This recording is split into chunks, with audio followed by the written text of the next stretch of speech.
40 ga yetganlar qaytish tadorigini ko'ring. Haqiqiy jasorat o'limdan qochish emas, haqiqiy jasorat o'limga tayyor turish. Qachongacha axir tavba va istig'for vaqti kelmadimi? Qachongacha zalolatda yuramiz? Qachongacha yo'ldan adashamiz? Qachongacha dunyoning hoyi-havvaslari, bir-birimizga bo'lgan husumat, bir-birimizga bo'lgan alam zadalik davom etadi. Axir umr tugayapti-ku.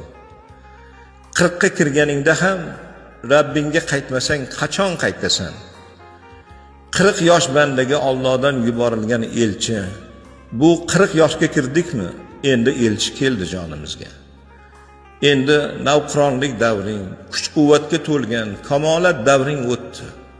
Oxirat bozoriga qadam qo'yding. Endi bu qadaming muborak bo'lsin. Ketish muqarrarligi, tanangdagi jon omonatligini bilib, yaxshi amallarni qilishga, yaxshi ishlarni qilishga ilhom bersin, Xudodan ilhom so'raylik. Alloh rahmat qilsin, ustozimiz Fozil Qor akaning bir baytlari bor ediki, avvaling xor bo'lsa bo'lsin, oxiring xor bo'lmasin. Avvalda qiyinchilik bo'lsa bilinmaydi. Yalang'oyoq yursang, oyog'ingga tosh botsa og'riq sezmaysan. Yoshlikda bu narsalar bilinmaydi. Qotgan nonni suvga botirib yesang hazm bo'ladi. Yoshlikda bular bilinmaydi. Oxirida Xudo xor qilmasin.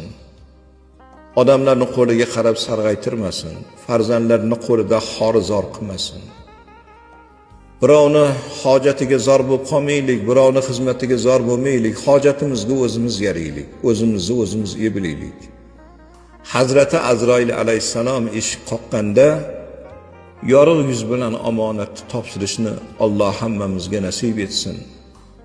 Qabrga kirganda qabr kengayib jannatga eshiklar ochilsin. Qabrga kirganimizda qabr qisganda qovurg'alar bir-birini ichiga kirib ketadigan dahshatli yomon kunlardan Alloh asrasin. Haqiqiy uy, haqiqiy joy, o'sha kirib yotadigan tomsiz, ustunsiz bo'lgan haqiqiy uyimiz, qabrimizni nurli qiladigan amali solihlarni qilishni Alloh hammamizga nasib etsin.